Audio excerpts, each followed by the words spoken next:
Sisingilin na ng withholding tax ng Bureau of Internal Revenue ang mga online seller at merchant. Ang mga online seller bay saloobin hinggil sa bagong polisiya. Si Clazel Pardilla sa sentro ng balita. Mula sa ilang pirasong helmet na ibinebenta online, ganito na karami ngayon ang tinda ni Ian. May pwesto na rin siya sa Quezon City na mas tinututukan ngayon. Pansin niya kasi ang paglobo ng gasto sa pag-online selling.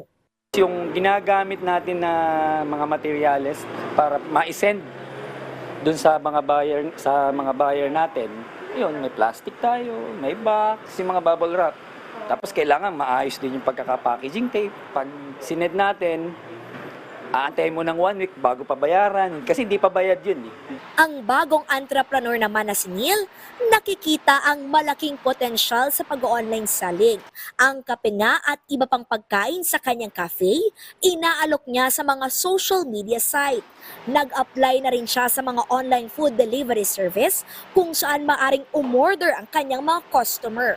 Nowadays, everyone is on social media. Kung mag-i-stay ka sa shop lang, parang hindi ka magiging visible sa lahat. So, very important na may social media. Yung convenience din po. Abiso ng Bureau of Internal Revenue, sisingilin na ng buwis sa mga online seller at merchant. Alinsunod sa Revenue Memorandum Circular No. 79-2024, epektibo July 15, pinasisingil ng BIR sa mga electronic marketplace operator at digital financial service provider ang 1% withholding tax o buwis sa mga online seller. Sabi ni Neil at Ian, Di ba parang hirap ng buhay ngayon? Then, siguro mag-focus na lang sa ibang, when it comes to taxes, yung mga, and then leave the online sellers na lang. Kasi, ayun nga, yung iba, maliit lang yung puhunan, then tataksan pa. Pabor naman, pero dun lang sana sa malalaki. Kasi katulad ko, maliit lang, hindi ganun kadami tayong mga customer. Siyempre, ramdam na ramdam namin yan. paglilinaw ng BIR, exempted sa buwis sa mga online seller na hindi aabot sa 500,000 pesos ang benta sa isang taon.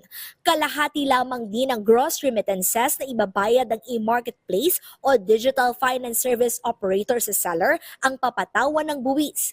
Hindi raw bago ang pagpapataw ng buwis na ito. Mapapisikal man ang tindahan o online ay may obligasyon na magbayad ng buwis. Bukod sa mga online shopping platform, pasok din dito ang mga digital food delivery services, mga site para sa booking ng hotel, resort at iba pang accommodation. Hinihikayat ng ahensya ang mga online seller at merchant na magparehistro sa BIR at magsumite ng registration certificate ng e-marketplace operator. Clazel Pardilla para sa Pambansang TV sa Bagong Pilipinas.